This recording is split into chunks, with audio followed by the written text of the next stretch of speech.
هي الناس اللي وحشة ولا النت اللي خلاها وحشة؟ يعني الناس اللي فاسدة ولا النت اللي فسد الناس؟ ها، مين معايا في الرأي ده؟ مين السبب؟ الفرخة ولا البيضة؟ البيضة ولا الفرخة يعني؟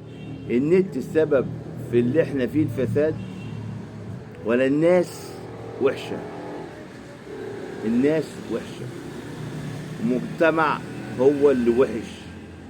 النت كشف لك الناس على حقيقتها مش اكتر، بدليل اللي وانت بتقلب في النت هتلاقي واحد بيقرا قرآن، هتلاقي واحد بيقول احاديث، هتلاقي شيخ بيقول قال الله وقال الرسول، هتلاقي مثلا حد بيتكلم في امور دنيويه، امور الاخره مثلا.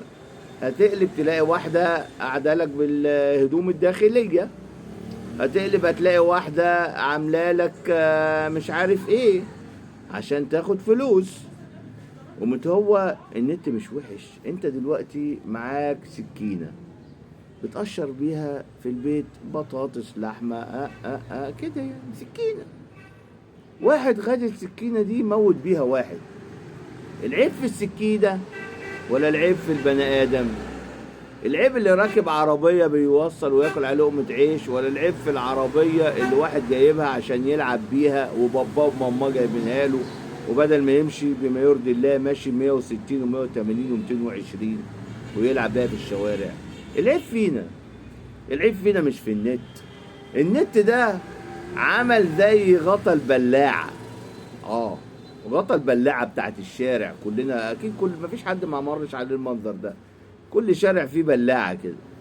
لما يجي المجارة السد ويشيلوا الغطا يطلع منها بقى ما اقولكش تضرب وتغرق الشارع، ويطلع منها الصراصير ويطلع منها افراد ويطلع منها قذارة الدنيا. انت كل يوم هي قدام بيتك بس انت مش واخد بالك منها. كل يوم هي تحت الارض، بس اول ما شال الغطا ظهرت للناس. ومن النت ده كشفنا على حقيقتنا، وكشفنا وورانا عورتنا. واخد بالك انت سيدنا ادم في الجنه؟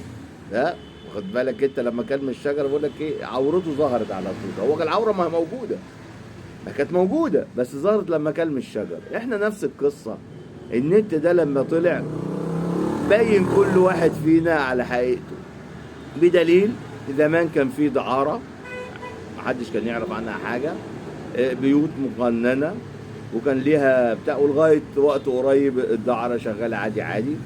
المرتشي موجود، اللي ياكل مال اليتيم موجود، الست اللي بتخون جوزها من غير نت ولا غير تيك توك موجوده من قديم الازل لغايه وقتنا هذا. ولو قفلت النت برضه هترجع هي تخون جوزها. ليه؟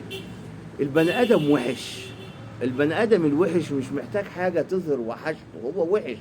بس انت سلطت الضوء على الوحش اللي انتوا بتشوفوا على النت ده انتاج ايه بقى؟